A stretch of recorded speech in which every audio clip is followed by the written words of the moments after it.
Someone who didn't put your email address on, if you'd like to do that, you can.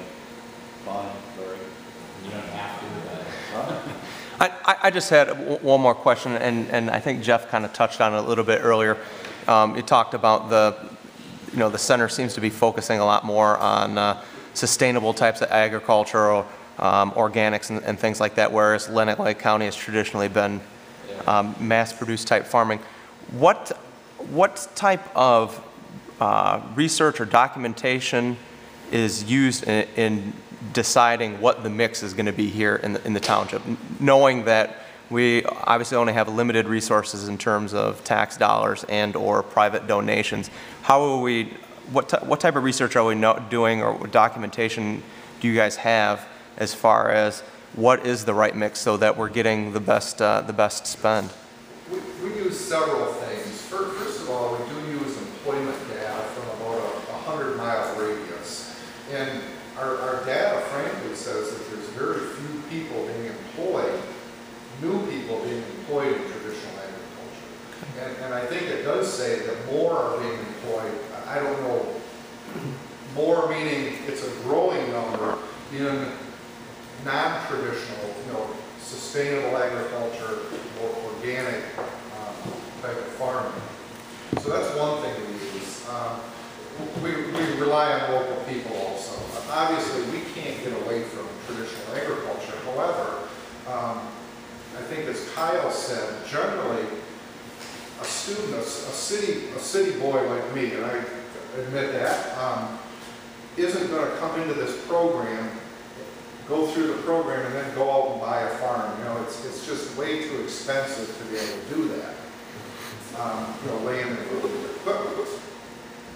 However, could a person go through the program and take an acre of ground and grow a crop, and I don't know what that crop might be, differently that could sustain, could be a wage earning or a family sustaining wage. That potential is there. The other thing that we rely very heavily on is, and some of you may be part of it, we have advisory committees for each of our CTE, our Agri-Technical Education programs. So our Agri-Tech program as well as our horticulture program each have a committee consisting of probably anywhere from 10 to 25 people, folks like yourselves. There's educators, there's educators from higher education, there's private sector folks, there's individuals who are day-to-day running their own agricultural operations who are meeting, quarterly or at least twice a year. Okay, and they're working with the teachers to advise them on, okay, here's the direction that you need to be going in terms of curriculum. These are the skills that the students need to have.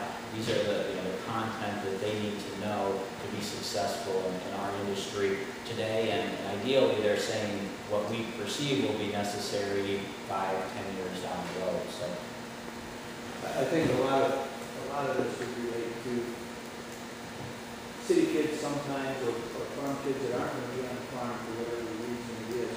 It's not so much for getting those kids back to the farm, it might be in some cases, but there's so many fields in agriculture today, whether it's robotics or if it's greenhouses, research, pharmaceutical, all comes back to farm and farm-related items, and there's so many kids, there's so many opportunities in the world, I should say, for that type of education to keep these new generations interested.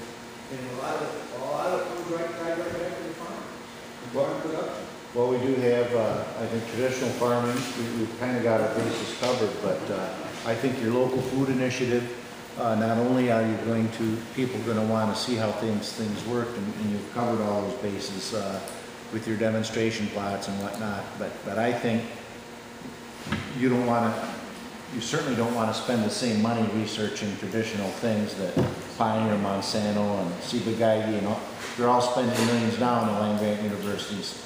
So I think that this local food initiative is right where local people are going to use it. Well, we certainly appreciate any additional input that you guys have too. Feel free to email Jim or our tech center principal anytime if you've got ideas, suggestions, things that you think are important that you're aware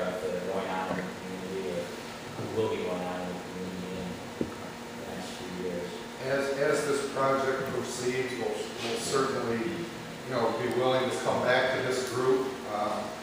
We could certainly condense it. We'd be happy to come to the commissioners meeting at some point in time. We would condense it the first time. But any other groups, Farm Bureau would like to see this, anybody that you can think of, we would be happy to do that. Daytime, evening, early morning. And I think that the agricultural group has been one that for us has been a little bit of a challenge to connect with, and I suspect in part it's because of how busy you folks are. But it's definitely something that we think is important, and we want your insights and input. You know a heck of a lot more about this than we do. So. Well, I think one of the most important things is not just what you're doing, but getting the word out to the public, you know, as we go on, more and more people remember Grandpa did. Well, you know, a lot of people don't remember a relative that farmed anymore. And so for people to know where their food comes from and how difficult it is to grow, they might understand the step from a garden, from a 1 acre, 2 acre patch to 1 or 2,000 acre farm. So I think this is great all the way around. This is why people like Brittany are going to be so important. Brittany has an agri-science degree from Michigan State, and she also has a great attitude and is willing to look at many different, she investigates all kinds of things on her own time. What can we do differently? What's going to help the students? What's going to help this community? Yeah, we're absolutely excited about it, and I agree with you, the farm to table transparency is huge right now. And the kids are the biggest advocates within their own schools. They're going back and saying, no, it's not that easy. This is what has to go through before it gets to your table. In fact, a student told a story the other day about how she was sitting in one of her classes and the teacher said, well, what happens if the farmers in Lenawee County stop working? And one of the students said, well, I'll just go to McDonald's. And so the student said, oh, I just sat back and I just saw if anybody reacted. She said, luckily the rest of the class is like, it doesn't work like that. Where do you think that food comes from? So I think the transparency is awesome. And the kids, like I said, the kids are awesome. Like right now I've got the gentleman here working on forestry stuff, and they're actually looking at applications for iPods that they can download to help them identify trees in the field, so that they can just have it in their pocket, pull it up, press some buttons, and figure out what tree they're looking at without any weeds and everything. So, Well, we certainly thank you very much for allowing us to, and it's a lot more time than I'm sure we needed to take that. But thank you very much. As Kyle said, please don't be afraid to call, email, and we'd be happy to come back to this group or other groups if you think it would be appropriate. So, Thank you. we very much appreciate it. Thanks. Again, I'd like to thank Jim, Kyle, and Brittany for the presentation today.